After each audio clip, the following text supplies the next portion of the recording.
Los pastores Rafael y Adriana Lemes nos enseñan paso a paso los tesoros de las Escrituras. Descubriremos cuánto nos ama Dios y qué ha ganado para nuestro beneficio. Este programa es patrocinado por nuestros amigos, miembros y socios de Iglesia Palabra Pura y Blaze Ministries International. Hola, le damos la bienvenida a nuestros amigos y socios de Blaze Ministries. Somos Rafael y Adriana trayendo nuevamente las enseñanzas acerca de nuestro Señor Jesucristo para que sigamos transformando, para que sigamos creciendo en el conocimiento de nuestro maravilloso Señor. Lo que Él ganó por nosotros en la cruz, lo que Él ganó a través de su muerte, de su sufrimiento, del Calvario, de la inmensa paga, del valor de su sangre derramada y de su resurrección para la humanidad es apoteósico. Lo que nuestro Señor Jesucristo logró ha sido la muestra de su inmenso amor por nosotros, y esta gracia ha sido mostrada a todos los hombres de la tierra, pero esta gracia solo puede ser recibida por la fe puesta en lo que Él hizo. Aunque la gracia fue manifestada, aunque la gracia ha sido mostrada, aquí todos tenemos libre albedrío en esta tierra. Todos. Y el Señor no va a romper o violar el libre albedrío de ningún ser humano para que ningún ser humano lo acepte a Él. Simplemente nos ha dado su testimonio y ha mostrado la verdad de la palabra en su Biblia, en su palabra escrita, para que nosotros creamos lo que aquí está escrito. Nos dice Pedro que la palabra escrita es una completa confianza, assurance, eso es como se puede confiar, seguridad en lo que ha sido escrito. Es la verdad. Cualquier cosa contraria a lo que esté escrito es una mentira. Si uno cree algo diferente a lo que está escrito, simplemente uno demuestra el grado de engaño en el cual uno se encuentra. De hecho, ayer estábamos hablando con alguien que vino a visitarnos y nos estaba diciendo que le gustaba oírnos hablar de Jesucristo, pero para él era difícil. Dijo que cuando estaba creciendo en Italia, estaba una vez jugando fútbol cuando era un niño, y que se había enredado en unos alambres de púas detrás de la iglesia donde él estaba jugando fútbol. Y dijo que empezó a sangrar horrible porque se chuzó todo el cuerpo con los alambres de púas y salió, y entre más trataba de salirse de ahí, más daño se hacían, que fue completamente cortado y que estaba todo ensangrentado, y tocó a la puerta de la iglesia y que salió el sacerdote de la iglesia y que le dijo, ay, que era llorando, y nos decía, yo era llorando, ay, miren, estoy lleno de sangre, por favor, ayúdeme. Me dice, yo era un niño. Y lo que me respondió es, eso le pasa por estar jugando detrás de la iglesia. Yo les he dicho que no jueguen aquí, váyase a ver. Me dice, ¿cómo yo, niño, me sale el sacerdote y me dice que me vaya, que muy bueno que me pasaba eso por estar jugando detrás de la iglesia? Dije, no quería saber yo nada acerca de Jesús. No quería saber yo nada acerca de la iglesia. De hecho, dijo hasta una grosería que no la puedo repetir al aire. Dijo, ¿cómo me hace eso la iglesia? Entonces dice que creció y que no, obviamente, le dice, yo una iglesia nunca la he pisado desde que eso me sucedió. Y me fui, y lo que sí he hecho es leer filosofías. He leído mucho sobre filosofía y sobre nueva era. Sí, diferentes religiones del mundo. Y yo los oigo a ustedes hablar y es algo diferente para mí. Me gusta, me llama la atención y me gusta lo que ustedes están diciendo. Pero para mí es muy difícil creer lo que ustedes creen. Entonces Rafael le decía, Dios es un Dios bueno, le decía a él, se llama Tony. Dios es un Dios bueno, Tony. Y tú al menos sientes que hay algo, y por eso vienes a nuestra casa, porque el motivo de venir a la casa fue que le habláramos de Jesús. Y cuando le decíamos que la palabra escrita era la verdad, él decía, pero eso no es un simple libro. Claro. Entonces Rafael le decía, este libro no es un simple libro, como cualquier libro que tú lees y dejas a un lado. Este libro está vivo. Este libro es espíritu. Y este espíritu te habla todos los días de tu vida. Porque él le dijo algo muy, muy interesante. Él dijo, yo leo un libro, cualquier libro, y ya, lo leí. Claro, una vez que lo leo y lo entiendo, pues ya, ¿por qué lo tengo que volver a leer? Ese era el punto que estaba estableciendo. ¿Por qué tenemos que leer y leer y leer la Biblia una y otra vez? Porque él dice, cuando yo leo un libro y lo entiendo, ya. No hay necesidad de volverlo a leer. Entonces, él estaba estableciendo el punto de cuál es la importancia de leer la Biblia diariamente o una y otra vez. Y el punto era que él le cuesta pensar esta Biblia es la palabra escrita de Dios. De hecho, tenía varios errores, muchos errores tiene en su pensamiento, pero uno era... Solo hay, al menos él creía, la verdad está escrita en el original. Él como que pensaba que el original era cierto. Pero él dice, pero hay muchas traducciones y que traducción católica y que traducción cristiana y que es todo eso. Entonces, ¿cuál es la verdad? Y Rafael le decía, no, mira, no importa que leas cualquier traducción. Lo que pasa con las traducciones es que hablan unas en lenguaje más actual o más antiguo que otras. Algunas traducciones le muestran a usted la intención del versículo, mientras que otras traducciones le dan la traducción literal del versículo. Además, el hebreo o el griego, una sola palabra puede significar diferentes cosas. Por ejemplo, la palabra shalom, que ya la estudiamos alguna vez en uno de nuestros programas, que es paz. Pero shalom no solo significa paz, shalom significa prosperidad, shalom significa bienestar, shalom significa sanidad. Así que en una traducción, si le van a traducir esa palabra al inglés o al español, el traductor a veces pone una de las traducciones de la palabra shalom, pero se puede perder en realidad todo el sentido de shalom. Así que si supiéramos hebreo o griego sería espectacular. Pero nos tenemos que ir por eso al estudio de diferentes traducciones para ver la profundidad, la intención y el significado del verso. Entonces eso le pareció a él interesante porque dijo, antes puedo leer mi Biblia en italiano. Entonces Rafael decía, claro, y puedes mirar diferentes versiones del italiano para que tengas una correcta comprensión de lo que dice el griego o el hebreo. Entonces eso como que lo hizo descansar un poco porque él se imaginaba que todas las traducciones decían cosas diferentes de un mismo libro. Exactamente. Ahí, aunque sea, digamos que descansó en que podía leer su Biblia en italiano. Pero cuando le empezamos a hablar de Jesucristo, le empezamos a hablar de la salvación, él era, pero ¿por qué yo no me puedo salvar solo? Porque le empezamos a hablar de Adán y Eva. Y él decía, ¿yo qué culpa tengo de que esos señores hayan hecho lo que hicieron? Porque yo no me puedo salvar solo. Le decíamos, porque nadie se puede salvar solo. La única forma de salvarse un hombre es que sea 100% perfecto. Y no existe. Simplemente porque en nuestra naturaleza y en nuestra sangre venimos de Adán y Eva.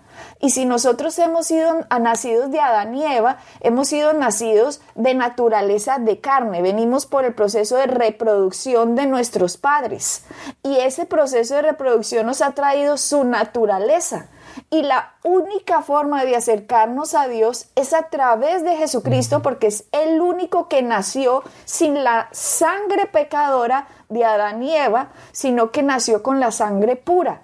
Él nos escuchaba y él se ponía la mano como en la boca y decía, miren, yo me quedo callado porque analizo lo que ustedes están diciendo, me ponen a pensar, pero yo no creo que exista infierno, yo no creo que existan cosas que dicen que existen. Y decíamos, Tony, la verdad es lo que está escrito. Rafael, de hecho, fue el que le dijo, la verdad es lo que está escrito, Tony. Esto es espíritu y es vida, pero Dios no te va a obligar a que creas lo que dice acá. Pero tú le puedes pedir, Señor, Dios, revélame quién eres, muéstrame quién eres, y Dios te lo va a mostrar. Dios alguna vez te mandó a Adriana para que te hablara a ti. Ese era Dios moviéndose. Después Dios me mandó a mí. Ese era Dios moviéndose, tratando de alcanzarte. Tú nos dijiste que después de que nos conociste, tuviste un sueño. En en el que Jesús iba cayendo en una montaña y que Jesús le decía en el sueño, he muerto por ti. Y él dice, ¿yo por qué tuve ese sueño? Yo apenas los conocí a ustedes, tuve ese sueño, ¿por qué? Entonces Rafael dice, Dios habla una vez, Dios habla dos veces, Dios nos habla a través de sueños. Dios quiere que la gracia de lo que Él hizo, la gente la pueda conocer, pero tú decides. Claro, Adriana, lo interesante de esto fue que tú lo conociste a él y a la esposa primero en el gimnasio y después salimos a cenar una noche. La primera noche, después de cenar esa noche, él tuvo ese sueño. Y él dice, me pareció, él es una persona muy inteligente y le gusta la lógica, le trata de buscar la lógica a todo. Y muchas veces en la palabra no podemos buscar porque Dios no es una fórmula. Dios no lo podemos poner en una cajita en el cual podemos decir, si haces esto y esto y esto, entonces este va a ser el resultado. Pero él estaba tratando de buscarle la lógica a todo esto y él dice, ¿por qué yo tuve ese sueño después de conocerlos a ustedes? Y entonces él estaba tratando de reconciliar todos estos pensamientos, reconciliar lo que él estaba buscando, porque obviamente él está buscando a Dios, pero lo está buscando en sitios equivocados. Entonces cuando nos conoció a nosotros y le empezamos a hablar de Dios, él empezó a ver nuestra vida normal como la de ellos. La única diferencia es que nosotros creemos en Dios, hablamos y mantenemos una cierta vida, estilo de vida en el cual representa al Dios que vive en nosotros. Y él ha notado eso. Y le llamó la atención. Y le llama la atención. Y entonces él nos hace, cada vez que salimos a comer o lo vemos, nos hace 500,000 preguntas tratando de entender nuestra vida, tratando de entender quién es este Dios al cual nosotros servimos. Y eso lo cautiva a él.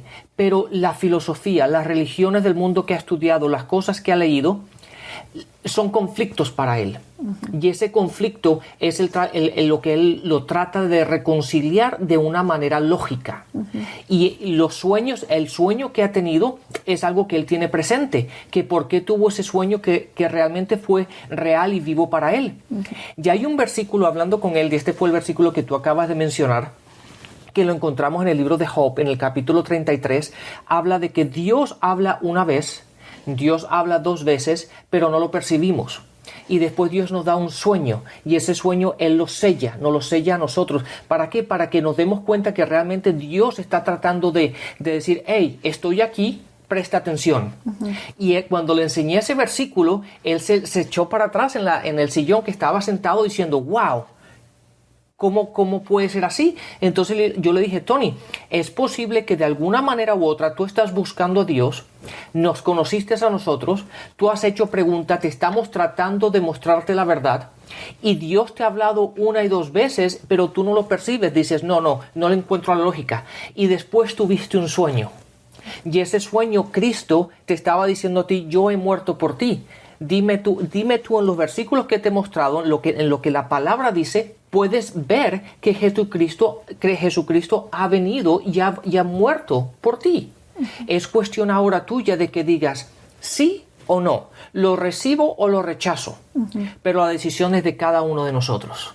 Por eso, Rafael, es tan importante el testimonio de la vida del creyente, porque si Él no le llamara la atención nuestra vida, Él no nos estaría haciendo preguntas de Jesucristo. Él sabe que Rafael es un reverendo y también sabe que yo soy una reverendo, y le llama la atención que ve gente normal, que no está volteando los ojos, ni pegando gritos, ni pegándole a la gente, sino una gente que simplemente demuestra el amor de Dios en las acciones, en la forma en que trata a la gente, en la forma en cómo se preocupa por los demás. Y dice, ¿por qué? Es como que si es la primera vez en su vida que se encuentra con cristianos que le importa. La mayoría de cristianos lo que está haciendo es tratando mal al que no es creyente y no está mostrando el amor de Dios. Como le pasó a él pequeño, ¿cómo le pega ese sacerdote semejante regaño que porque estaba jugando fútbol detrás de la iglesia y que eso le pasa que muy bueno? En vez de coger al pobre niño, lavarle sus heridas y decirles, qué bueno que yo estaba aquí, Jesús me mandó para yo poderte hacer... limpiarte las heridas y ayudarte. Nosotros tenemos es que mostrar el amor de Dios. ¿Cuánta gente ahí afuera que simplemente creen en un Dios malo, por los representantes que tiene. Y Dios no tiene la culpa de los malos publicistas que hay en la tierra. Adriana, ¿tú te recuerdas el dicho ese de Gandhi? Gandhi, sí, es que es impresionante. Dilo otra vez, porque ese dicho cabe en lo que estamos hablando en este momento. Son dos que dijo: me gusta tu Dios, pero no me gustan tus cristianos. Él dijo eso cuando vio la Biblia y vio que era que tenía que ser verdad. Esta es la historia de la humanidad, esto es cierto. Entonces dice: me gusta tu Dios, no me gustan tus cristianos. Y dijo: y si los hombres hubieran conocido al Dios de los cristianos, lo hubieran amado, pero en su lugar conocieron a los cristianos. Exactamente. Eso, Adriana, eso es una de las cosas, y la gente que me lleva oyendo a mí estos últimos años en las conferencias y en las iglesias que vamos, una de las cosas que yo remarco constantemente es el hecho de que tenemos que ser un ejemplo para la gente de fuera. ¿Quién es nuestro Dios, el cual vive en nosotros? Si nosotros nada más somos los cristianos dentro de la iglesia, ¿qué representación estamos dando al Cristo que vive en nosotros fuera de ella? En nuestro matrimonio, en nuestro hogar, en el sitio de trabajo, en los amigos que tenemos que no son creyentes, cuando estamos caminando por el mall o en unas tiendas. ¿Qué estamos representando? Porque si lo que estamos representando no representa al Cristo al cual servimos y vive en nosotros, ¿qué estamos haciendo? Estamos viviendo una vida básicamente en vano. Tenemos que ser un ejemplo para aquellos, para que llegue el momento, como en este caso, Tony, yo no sé si va a recibir a Cristo mañana o pasado o el siguiente día. A lo mejor tú y yo no vamos a estar aquí y va a llegar un momento 5 años más adelante diciendo que quiere recibir a Cristo. Pero a lo mejor nosotros simplemente pusimos esa semilla. Y esa semilla creció en él. Y esa semilla, ese contacto que hemos tenido con él, él nunca lo va a olvidar. Él siempre va a tener en su memoria de que Rafael y Adriana me hablaron de Cristo. Ellos mostraron y vivieron el Cristo que vive en ellos. Y eso va a ser algo que él va a seguir con eso todos los días de su vida. Y que pensó también, que dijeron: ni esas personas fueron buenas conmigo. Exactamente. Y no que le dijimos: no, mijito, entonces váyase y vaya, sufra entonces. Si no cree, mucha gente rechaza al que no cree en vez de simplemente muestre el amor. ¿Acaso no dice la palabra: y el mundo os conoceráis? El mundo sabrá quiénes sois cuando mostréis amor unos por otros. No es primero mostrar el amor para que alguien crea el Cristo que representamos. No es mostrarles a ellos un sermón, no es mostrarles a ellos una predicación en que esto es así y así, no. Muéstrenle a Cristo en usted la esperanza de gloria, muéstrenle su transformación y muéstrenle su compasión en estirar el amor, en mostrar el amor a los demás, y las personas van a sentir esa curiosidad. Él fue el que nos ha preguntado. Nosotros no somos el que le estamos poniendo a él ni condenación, ni juzgamientos. No, simplemente hemos sido amables, buenos, generosos, buena gente. Y él simplemente se ha sentido atraído por eso. Y esto les sirve a ustedes. Y yo le llamo la atención también a todos los que están predicando detrás de púlpitos. Porque desafortunadamente el que está predicando en el púlpito tiene que mostrar el amor de Dios. Y digo desafortunadamente porque muchas veces lo que ha mostrado es el Dios castigador, el Dios enojado, el Dios que no es el que vino a mostrar Jesucristo. Jesucristo dijo: cuando ustedes me ven a mí, ven al Padre. Y todo el mundo amaba a Jesús. Los que no amaban a Jesús eran los religiosos. Pero el resto de la gente se sentía atraída por él. Los niños se sentían atraídos por él. Querían correr y abrazarlo. Cuán grande amor estaba mostrando Jesucristo en la tierra, que todo el mundo quería estar al lado de él. Así mismo debemos ser nosotros con los demás. Y digo, aunque vamos a hablar estamos hablando acerca de la palabra y de los raptos de la iglesia. ¿Cómo alguien después uno le va a empezar a hablar del rapto de la iglesia si ni siquiera ha mostrado el amor de Cristo? Primero una persona tiene que ver el amor de Cristo reflejado en el cuerpo de Cristo para que crea en su cabeza. Nosotros somos los representantes de Dios en esta tierra y tenemos que demostrar un buen papel, un buen testimonio ante los demás para que las personas crean en el Cristo que servimos y crean a su palabra. En su palabra, que es la verdad, nos muestra la palabra, la iglesia. Nos muestra la iglesia, el cuerpo de Cristo, un misterio que había estado oculto por siglos, por milenios. En el Antiguo Testamento nadie sabía acerca de la iglesia. De hecho, Pablo lo llama un misterio. Era un misterio porque Satanás no podía saber lo que iba a pasar después de la cruz. Si Satanás supiera, dice Colosenses, creo que es Colosenses o Corintios, si Satanás supiera lo que iba a pasar con la muerte de la cruz de Cristo, nunca hubiera crucificado al Cristo, nunca. La cruz de Cristo fue la perdición del mundo de las tinieblas, porque es la puerta de entrada a la salvación de Dios. Jesucristo es la puerta a la salvación, la puerta para que todo hombre pueda llegar a Dios. Y en esa que Pablo lo llama un misterio, de hecho miremos dónde dice que es un misterio, Colosenses 1:25, dice, de la cual fui hecho ministro, este es Pablo hablando, según la administración de Dios que me fue dada para con vosotros, para que anuncie cumplidamente la palabra de Dios, el misterio que había estado oculto desde los siglos y edades, pero que ahora ha sido manifestado a sus santos, a quienes Dios quiso dar a conocer las riquezas de la gloria de este misterio entre los gentiles, que es Cristo en vosotros, la esperanza de gloria. Rafael, Pablo lo llama un misterio. Sí, de hecho, en esta versión que estoy leyendo, la versión internacional, dice, anunciando el misterio que ha sido mantenido, ha sido guardado, oculto por siglos y generaciones, pero que ahora ha sido manifestado a sus santos. ¿Quiénes son sus santos? Nosotros. Todo nacido de nuevo. Exactamente. Entonces ya para nosotros no es un misterio. Para esa gente anterior en el Antiguo Testamento era un misterio. Ellos querían saber pero no de lo que estaban hablando, de lo que iba a devenir. Era algo que no podían entender. Sabía que había algo que iba a venir, pero estaba oculto, estaba guardado, era un misterio para ellos. Y ahora Pablo nos dice que ese misterio ha sido revelado, ha sido abierto, ha sido descubierto, ha sido entregado para sus santos. Y ahora ya no es más un misterio, ahora tú y yo podemos entender lo que hablaba del Antiguo Testamento. Lo que entender, Rafael, lo que es el cuerpo de Cristo en la tierra. El cuerpo de Cristo, el poder que tenemos como cristianos. Cristo en nosotros, dice Pablo, la esperanza de gloria, donde ahora no era el templo de Jerusalén, donde iba a habitar Dios, en el lugar santísimo. Ahora somos nosotros, nacidos de nuevo, templos del Espíritu Santo. Si la gente solo pensara por Dios que apenas usted nació de nuevo, el Espíritu Santo vino a ser habitación dentro de su espíritu.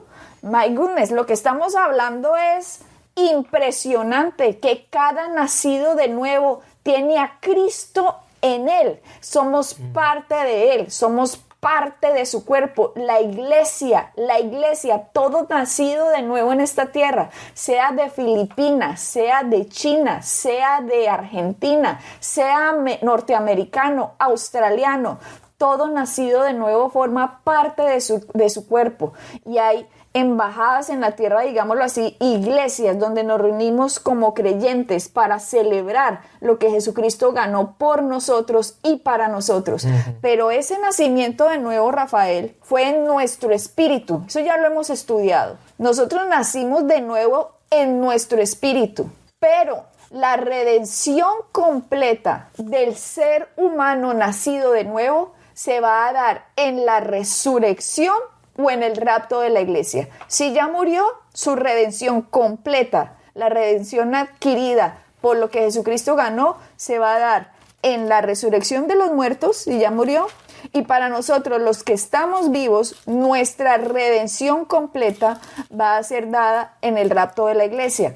Y a mí me parece terrible lo que está pasando el movimiento satánico que hay desde el principio, Rafael, porque Pablo lo llamaba, como vimos en 1 Tesalonicenses y 2 Tesalonicenses, acerca de la perturbación, que quieren traer enseñanzas mostrando que el rapto es una mentira, mostrando que el rapto ya se dio, diciendo que Jesucristo ya vino por segunda vez, que el anticristo no, que eso no es verdad. Esa es una perturbación. Lo leímos, creo que fue hace ya 2 programas, cuando Pablo decía, no se dejen conturbar ni como por carta que fuera como nuestra, como si nosotros hubiéramos dicho eso, que el día del Señor está cerca, porque en esa época, al igual que hoy, sigue ese movimiento, Rafael. Sí, no es interesante eso, Adriana, que eso fue escrito hace años y la misma historia sigue hoy día. La gente dice, no, pero es que eso fue escrito. Pero el problema es que por eso la palabra es un libro, la palabra está con vida y es tan efectiva para hoy como lo fue en aquel entonces. Pablo estaba trabajando o estaba arreglando los problemas en la iglesia de Tesalonicenses, gracias, hablando y arreglando esos problemas, pero hoy día la iglesia está teniendo esos mismos problemas. A mí, por ejemplo, Rafael, cuando yo estaba en Orlando hace aproximadamente 13 años, me dijeron, yo no sé si decir el nombre al aire de esta persona, es una persona muy famosa, una iglesia muy grande, tuve una cita con él en su oficina en la iglesia, porque yo no entendía qué era lo que estaba diciendo acerca de que el rapto no era verdad. Así que en su oficina le dije, ¿me puede explicar esto, por favor? Dice, no, es que el rapto ya se dio. Y yo, ¿que el rapto ya se dio? Me dice, sí. El anticristo fue Nerón, me dijo. La segunda venida de Cristo ya se dio. Y yo, ¿cuándo se dio la segunda venida de Cristo? Me dijo, la segunda venida de Cristo se dio cuando Él resucitó, ¿se acuerda? Yo le dije, sí, Él resucitó. Que le dijo a María, no me toques porque aún no he subido al Padre. Sí, lo recuerdo, al tercer día. Dijo, Él ascendió a los cielos a llevar su sangre, ¿cierto? Y yo, sí, Él fue al cielo, llevó su sangre, pero Él volvió 40 días. Esa fue la segunda venida de Cristo. Y ahí me quedé yo, Rafael, dudando y pensando, tiene como sentido, no puede ser. Y ahí me entró como un susto en esa oficina, Rafael, que le seguiré contando acerca de lo que me pasó por si a alguien le ha sucedido lo mismo, y entendamos que la escritura es verdad y el mejor antídoto contra la mentira es la verdad de lo que escrito está, así que no se dejen engañar. Bueno, Adriana, se nos acabó el tiempo, así que empezaremos el siguiente programa con esta historia que nos estás contando. Bendiciones y hasta la próxima. Bendiciones. Pueden bajar nuestras enseñanzas en www.iglesiapalabracura.com y visitarnos en nuestra sede en la calle 21326.